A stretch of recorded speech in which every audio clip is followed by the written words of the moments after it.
Halo, bertemu kembali dengan saya, Ibu Visilia Arikuswanti dalam pembelajaran Agama Katolik kelas 9. Pada kesempatan kali ini kita akan bersama-sama menguak materi tentang bagaimana orang beriman menanggapi karya keselamatan Allah. Pada materi yang pertama adalah Allah adalah sumber keselamatan sejati. Tentu di sini kita akan melihat bersama-sama bagaimana pengalaman manusia akan kasih Allah.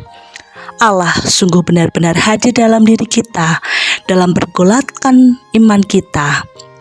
Maka kita akan bersama-sama merefleksikan bagaimana sih selama ini peran Allah melalui pengalaman hidup kita. Kemudian yang kedua, kita akan bersama-sama melihat berbagai pandangan tentang sumber keselamatan. Banyak sekali pandangan tentang sumber keselamatan yang ada di sekitar kita. Nanti kita akan melihat bersama-sama dan bisa menanggapi sebenarnya siapa sih sumber keselamatan yang sejati.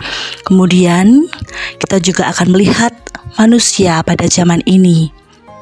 Bagaimana tantangan karakter manusia pada zaman ini, dan bagaimana yang terakhir menjadikan Allah sebagai sumber keselamatan sejati. Kita akan masuk pada tema yang pertama. Namun sebelumnya, marilah kita mencoba untuk berefleksi, bertanya kepada diri kita sendiri. Kita mau berbicara tentang keselamatan. Pasti setiap orang mendambakan keselamatan dalam hidupnya. Tidak ada orang yang ingin binasa ataupun celaka. Setiap orang pasti ingin selamat. Kata selamat sendiri sangat dekat dan akrab dalam kehidupan kita. Bahkan kita sering mengucapkannya kepada orang atau kerabat, untuk kita sering mengucapkannya kepada mereka. Misalnya, selamat pagi, selamat berbahagia, selamat Natal, selamat ulang tahun, atau selamat ulang tahun atas pernikahan, dan lain sebagainya. Lalu, apa sih sebenarnya arti selamat itu sendiri? Kita akan melihat di sini. Selamat bisa diartikan yang pertama adalah luput dari, lepas dari, atau bebas dari bahaya, bencana, atau malapetaka, sehingga kita hidup dengan damai, tenang, dan tentram. Itulah yang kita butuhkan, yakni kedamaian dan ketentraman di dalam hidup. Tetapi, apakah cukup seperti itu saja kata keselamatan yang ingin kita pelajari pada materi ini? Tentu tidak, ya. Di sini kita akan masuk kata selamat lebih dalam lagi, yaitu selamat, yaitu bebas dari, lepas dari hukuman kekal. Ya, kita memilih harapan, kita mempunyai harapan ketika kita beralih dari kehidupan dunia ini. Kita ingin hidup abadi bersama Allah di surga dan menikmati kebahagiaan kekal bersamanya. Konsep keselamatan inilah yang harus kita imani, sehingga keselamatan itu jauh lebih dalam hanya sekedar lepas dari bahaya, melainkan kita harus sampai pada kata selamat dalam kehidupan kekal setelah kita selesai hidup di dunia ini. Sebuah kata refleksi. Mari kita renungkan bersama-sama. Allah menawarkan keselamatan itu kepada kita dan kepada seluruh umat manusia. Mengapa? Kita bisa melihat dari kitab Yesaya. Di sini dikatakan, karena kita begitu berharga dan mulia, dan Ia mengasihi kita. Oleh karena engkau berharga di mataku dan mulia, maka aku ini mengasihi engkau. Maka jelaslah sudah pertanyaan kita selama ini, kenapa Allah menawarkan keselamatan kepada kita? Ternyata Allah sungguh menganggap manusia itu sangat berharga. Allah sungguh mengasihi kita dari hati yang terdalam, maka selayaknya lah pula kita mengasihi Allah dengan tulus dan ikhlas hati. Kemudian dalam Injil Yohanes dikatakan, karena begitu besar kasih Allah akan dunia, sehingga Ia telah mengaruniakan anaknya yang tunggal, supaya setiap orang yang percaya kepadanya tidak binasa, melainkan beroleh hidup yang kekal. Dalam kesempatan ini jelas Injil Yohanes bab 3 ayat 16 mau menegaskan bahwa sedemikian besar kasih Allah kepada manusia lewat putranya yang tunggal, yaitu Yesus Kristus sendiri, yang rela wafat di kayu salib untuk menyelamatkan manusia. Jadi Allah menawarkan keselamatan itu kepada kita dan kepada seluruh umat manusia karena Ia mengasihi kita. Bagaimana tanggapan manusia terhadap tawaran kasih Allah dan sumber-sumber keselamatan yang keliru? Kita akan memperdalami ini di dalam bab yang kedua ini. Tawaran kasih Allah itu ditanggapi secara berbeda-beda oleh setiap pribadi. Ada yang menerima tawaran itu lalu menyerahkan dirinya kepada Allah untuk diselamatkan. Ia juga menjaminkan keselamatannya hanya pada Allah. Kemudian ada juga orang yang menolak keselamatan itu dengan mencari sumber-sumber keselamatan yang lain. Misalnya dengan cara yang pertama, mencari jimat, benda-benda gaib, mantra-mantra, atau sesuatu yang lain di luar nalar kita, di luar diri Allah, yang menjadikan itu semua sebagai jaminan atas keselamatannya. Begitu jugalah yang dijumpai oleh Rasul Paulus dalam perjalanannya menuju ke Athena. Silahkan untuk refleksi lebih dalam, bisa melihat Kisah Para Rasul bab 17 ayat 16 sampai 34.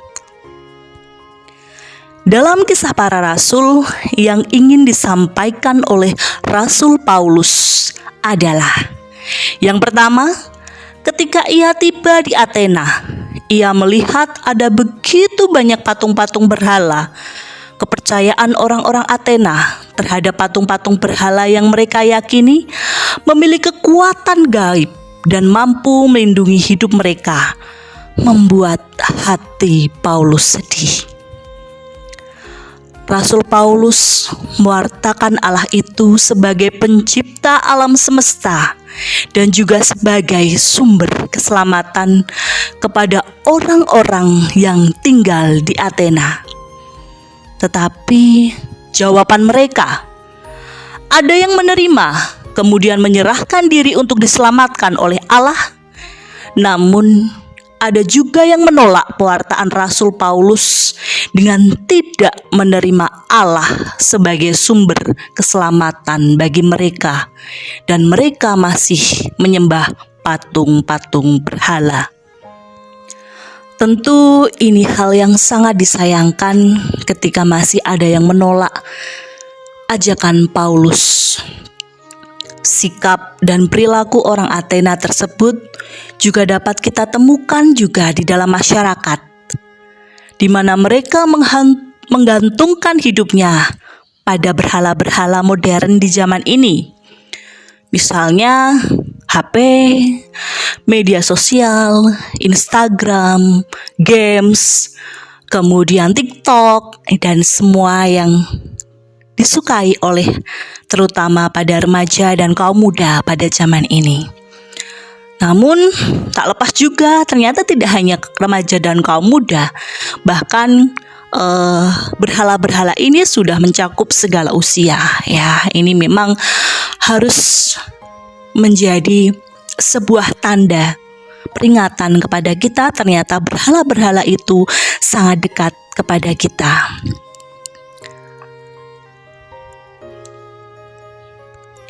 Kita masuk kepada pandangan yang keliru tentang keselamatan. Di sini ada 3 pandangan yang keliru. Yang pertama adalah keselamatan hidup diukur dari kemampuan seseorang mengumpulkan harta benda atau barang-barang duniawi. Mereka merasa tidak membutuhkan Allah lagi karena segala sesuatu di dunia ini dapat diatasi dengan harta yang dimilikinya. Ini adalah sumber keselamatan yang keliru. Intinya ketika mereka punya barang yang banyak, ketika mereka punya harta yang banyak, maka mereka akan selamat. Ya, ini sumber keselamatan yang keliru yang pertama. Kemudian kita lihat apa sih yang kedua nanti? Sumber keselamatan yang keliru yang kedua adalah keselamatan bersumber pada kekuatan gaib. Keselamatan hidup yang bersumber pada benda-benda atau mantra-mantra yang menyimpan kekuatan gaib. Kekuatan gaib ini dipuja oleh orang tersebut dan seolah-olah menjadi sumber keselamatan sehingga kehendak Allah dilupakan. Mereka cenderung melihat benda-benda, mantra-mantra itu sebagai sumber kekuatan mereka. Dan mereka jika tidak melakukan itu, seolah-olah hidupnya tidak berharga. Ini sangat berbahaya. Kita lihat untuk sumber keselamatan yang keliru yang ketiga. Apakah itu? Di sini kita melihat keselamatan bersumber pada pengetahuan dan teknologi. Ini yang mungkin masih dekat, sangat dekat dengan kita, yaitu keselamatan yang mengarah pada kemajuan pengetahuan dan teknologi itu sendiri. Mereka merasa dengan kemajuan itu mereka dapat memperpanjang hidupnya. Mereka mulai lupa bahwa hidup dan mati adalah milik Allah dan tidak ada seorang pun yang dapat melawan kehendak Allah. Walaupun semaju-majunya teknologi, sepintar-pintarnya manusia dalam mengembangkan pengetahuan, namun ingat bahwa hidup dan mati, sumber keselamatan itu hanya milik Allah. Untuk bab selanjutnya atau bagian selanjutnya, kita akan melihat kembali mengapa Allah bisa dikatakan sebagai sumber keselamatan sejati. Tentu pandangan yang keliru tentang keselamatan ini tidak bisa kita hindari dan pasti ada di dalam kehidupan manusia. Namun kita tahu bahwa sumber keselamatan yang sejati hanya bisa kita temukan dalam diri Allah, seperti yang dinyatakan di dalam beberapa kutipan kitab suci berikut ini. Kita lihat dari Yesaya. Akulah Tuhan dan tidak ada juru selamat selain daripadaku. Dikatakan pula dalam Yesaya 60 ayat 16, Akulah Tuhan, juru selamat dan penebusmu, yang maha kuat, Allah Yakub. Kemudian, akulah yang menjadikan keadilan dan yang berkuasa untuk menyelamatkan. Maka jelas di sini bagi orang beriman tidak ada kekuatan lain yang dapat menyelamatkan manusia selain daripada kekuatan Allah sendiri. Kita lihat tanda kasih Allah yang menyelamatkan tentu dapat kita lihat di dalam kehidupan kita. Banyak sekali tanda kasih Allah yang menyelamatkan. Sekarang ini di dunia sedang dilanda pandemi COVID-19 dan kita selalu berdoa bagi para dokter, tenaga medis agar mereka dapat menyelesaikan dan menyelamatkan. Tentu dengan memakai tangan mereka Tuhan menyelamatkan diri kita. Tuhan memakai mereka untuk menyelamatkan kita dari pandemi COVID-19 ini. Di sekolah, misalnya ada guru sebagai tanda keselamatan yang membimbing, mengajari dengan baik sehingga bebas dari kebodohan, keterpurukan, keterbelakangan, dan dapat membantu teman yang sulit memahami materi pelajaran. Ya, di sini juga bisa dikatakan Allah berkarya lewat guru dan diri kita sendiri, peran kita kepada orang lain. Di dalam keluarga, Allah berperan sebagai lewat orang tua kita, ya, orang tua kita sebagai tanda keselamatan yang membimbing dan mengajari kita tentang nilai-nilai kehidupan. Kemudian di gereja ada pemimpin agama, romo yang selalu menjadi sarana keselamatan bagi kita orang Katolik. Bisa terlibat secara langsung dan berperan aktif dalam perayaan-perayaan sakramen, menjadi sarana bagi kita untuk menghayati kehadiran Allah yang menyelamatkan. Kemudian di masyarakat, misalnya ada tetangga atau ada juga masyarakat lain yang bisa menjadi tanda sakramen keselamatan ini dan tanda kasih Allah kepada kita.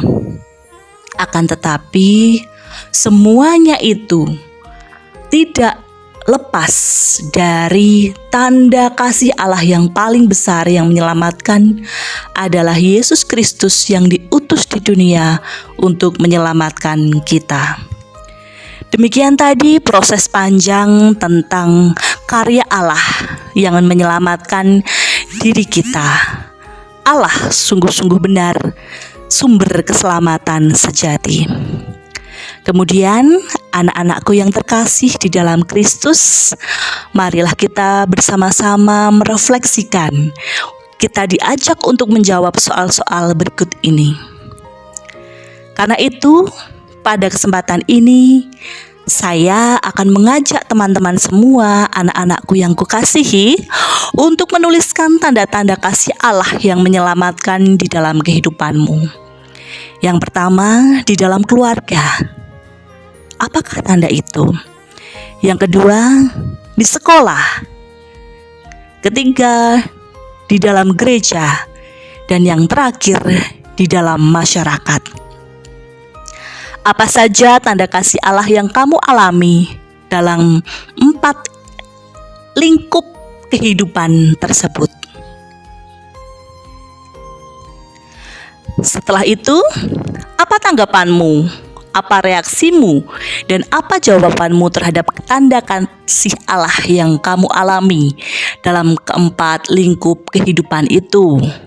Silahkan boleh direfleksikan dan ditanggapi bagaimana reaksimu terhadap karya keselamatan Allah lewat keluarga, sekolah, gereja maupun masyarakat. Tidak sampai pada titik itu saja. Anak-anakku yang terkasih, coba kita melihat kembali. Apa kamu pernah menjadi tanda kasih Allah bagi orang lain?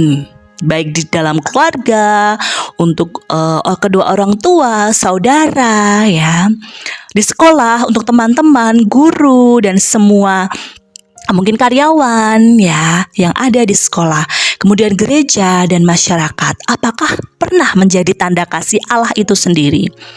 Kemudian yang keempat, apa kamu pernah melakukan atau menunjukkan bahwa kamu adalah tanda kasih Allah bagi orang lain? Apa yang kamu lakukan untuk menunjukkan itu? Ya.